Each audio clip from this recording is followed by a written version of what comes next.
Eder, Mac, Pallister. Una tragica sparatoria ha scosso la comunità di Monreale, in provincia di Palermo.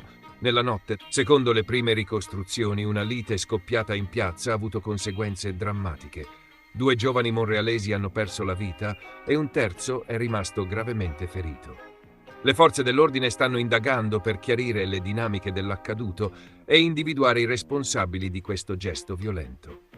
La tragedia si è consumata poco dopo la mezzanotte, quando una discussione tra giovani è degenerata.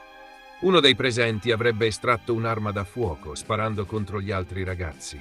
2 di loro sono morti sul colpo, mentre il terzo è stato trasportato d'urgenza all'ospedale, dove versa in condizioni critiche. Le indagini sono in corso e gli inquirenti stanno raccogliendo testimonianze e analizzando le immagini delle telecamere di sorveglianza della zona per ricostruire l'esatta sequenza degli eventi. Al momento non sono stati resi noti i nomi delle vittime né del ferito. La comunità di Monreale è sotto shock per l'accaduto. Il sindaco ha espresso il suo cordoglio alle famiglie delle vittime e ha invitato alla calma, auspicando che la giustizia faccia il suo corso nel più breve tempo possibile. Al momento non sono disponibili ulteriori aggiornamenti ufficiali. Le autorità invitano chiunque abbia informazioni utili a farsi avanti per contribuire alle indagini. Il generale è tranquillo, ma non ha capito niente. A 4° grado serve un disegnino. Fratelli Cortelli smussati. Delirio e paura a 4° grado.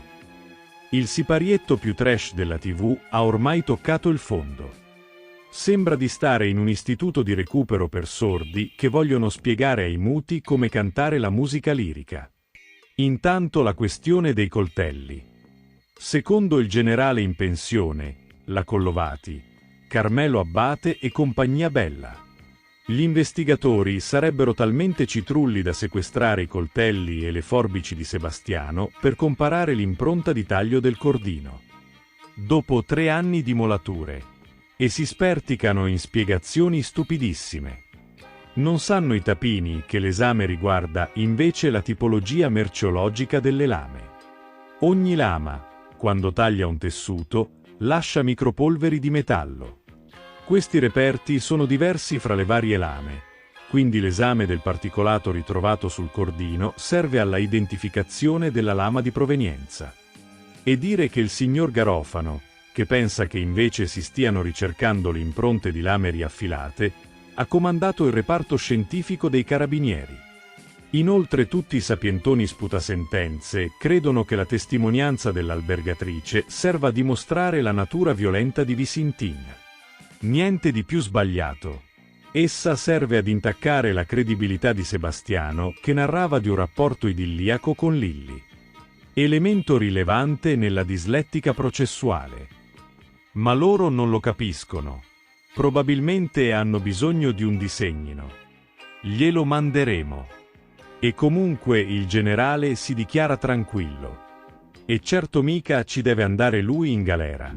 Nuovi sviluppi nel caso dell'omicidio di Chiara Poggi, convocata la madre di Andrea Sempio. Il 13 agosto 2007, Chiara Poggi fu brutalmente assassinata nella sua abitazione a Garlasco, in provincia di Pavia. Il caso, che ha suscitato grande attenzione mediatica, ha visto nel tempo diversi sviluppi investigativi. Attualmente le indagini si concentrano su Andrea Sempio, amico del fratello della vittima, già indagato in passato e nuovamente al centro dell'attenzione giudiziaria. La convocazione di Daniela Ferrari. Daniela Ferrari, madre di Andrea Sempio, è stata convocata dai carabinieri per essere ascoltata come persona informata sui fatti. L'interrogatorio è fissato per domani, lunedì 28 aprile 2025, alle ore 10, presso la caserma di via Moscova a Milano. Questo incontro rappresenta un passaggio cruciale nelle indagini, poiché gli inquirenti intendono chiarire gli spostamenti di Andrea Sempio e della stessa Ferrari nella mattina del delitto. Il ruolo dello scontrino del parcheggio. Un elemento chiave dell'indagine è lo scontrino del parcheggio di piazza Sant'Ambrogio a Vigevano, datato 13 agosto 2007 alle ore 10:18. Andrea Sempio presentò questo scontrino ai carabinieri nel 2008, sostenendo che fosse stato conservato su suggerimento dei genitori per dimostrare i suoi spostamenti quel giorno. Tuttavia, la validità di questa prova è stata messa in discussione, poiché lo scontrino non è associato alla targa dell'auto e potrebbe, teoricamente, essere stato ottenuto da chiunque. Dichiarazioni precedenti e nuove indagini. Daniela Ferrari è già stata ascoltata 2 volte dagli inquirenti, nel 2008 e nel 2017. In entrambe le occasioni ha fornito dettagli sugli spostamenti del figlio e sulle attività familiari nella mattina del delitto. Recentemente, in un'intervista televisiva, ha dichiarato che Andrea Sempio si trovava a casa con lei e il marito la mattina dell'omicidio, uscendo solo successivamente per recarsi a Vigevano. Le nuove indagini sono state riaperte dopo che la Cassazione ha accolto il ricorso della Procura di Pavia, che ha presentato nuovi elementi, tra cui l'analisi di un campione di DNA trovato sotto le unghie della vittima, attribuito a un soggetto denominato Ignoto 2. Questo profilo genetico, insieme ad altri elementi, ha portato alla riapertura del caso e alla nuova iscrizione di Andrea Sempio nel registro degli indagati. Conclusioni. La convocazione di Daniela Ferrari rappresenta un momento significativo nelle indagini sull'omicidio di Chiara Poggi. Gli inquirenti sperano che le sue dichiarazioni possano contribuire a chiarire ulteriormente gli eventi della mattina del 13 agosto 2007 e a verificare la veridicità delle prove presentate da Andrea Sempio. L'interrogatorio di domani potrebbe fornire nuovi spunti investigativi e avvicinare la verità su uno dei casi più discussi della cronaca italiana recente. Omicidio alla Barca, Eddine SFI ucciso a 19 anni. Una tragedia assurda si è consumata nella serata di venerdì alla Barca, quartiere popolare di Bologna. Eddine SFI, 19 anni, è morto dopo essere stato brutalmente aggredito in strada. La dinamica del pestaggio, su cui stanno lavorando gli uomini del nucleo investigativo dei Carabinieri, coordinati dalla Procura, è ancora in fase di ricostruzione. L'ipotesi investigativa è quella di omicidio preterintenzionale. Tutto sarebbe iniziato da un banale incidente, forse un urto fortuito con un ragazzo che stava camminando insieme a una ragazza, oppure uno sguardo o un commento di troppo rivolto a lei.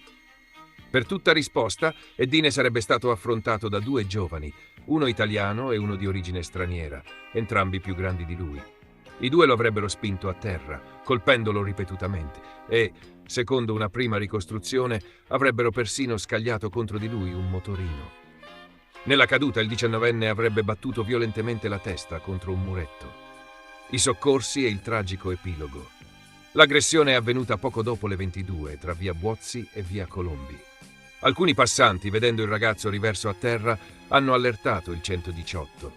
I sanitari, inizialmente intervenuti pensando a un possibile coma etilico, si sono subito accorti delle numerose ecchimosi sul volto del giovane. Sono stati loro a coinvolgere i carabinieri, insospettiti dalla gravità delle condizioni della vittima. Poco dopo i militari hanno rintracciato la fidanzata di Eddine, che ha raccontato l'accaduto. Il 19enne era stato aggredito brutalmente per strada. Trasportato d'urgenza all'ospedale maggiore di Bologna, Eddine è morto 2 ore più tardi per un arresto cardiocircolatorio. Verrà eseguita l'autopsia per chiarire le esatte cause del decesso. Le indagini, le forze dell'ordine sono al lavoro per identificare e catturare i 2 aggressori. Nel pomeriggio di oggi è stato effettuato un nuovo sopralluogo nella zona dell'aggressione. I carabinieri hanno perlustrato via Buozzi in cerca di elementi utili, mentre una squadra dei vigili del fuoco ha aperto un contenitore di raccolta degli abiti usati, ipotizzando che gli assalitori vi abbiano nascosto qualcosa. Secondo quanto ricostruito finora, Eddine Sefi conosceva almeno di vista i suoi aggressori. Residente a poca distanza dal luogo della tragedia, era considerato da chi lo conosceva un ragazzo tranquillo, senza precedenti penali. Il cordoglio della comunità, il dolore per la morte di Eddine ha scosso profondamente la comunità della Barca. In via Buozzi, sul luogo dell'aggressione, amici e conoscenti hanno lasciato fiori e messaggi, tra cui uno striscione con la scritta «Vive Bader». Bader era il secondo nome del giovane. Anche il cardinale e arcivescovo di Bologna, Matteo Zuppi, attualmente a Roma per il funerale del Papa e le consultazioni pre-conclave, è stato informato della tragedia. Attraverso la parrocchia di Sant'Andrea della Barca, adiacente al luogo del delitto, ha espresso vicinanza alla famiglia di Eddine ed ha assicurato una preghiera per la sua anima. La presunta sosia di Liliana ha detto di conoscere Pier Giorgio e Sebastiano solo di vista e io ho detto che sta affermazione è strana perché ci sono delle foto anche nel negozio della stessa sosia in cui c'è Pier Giorgio.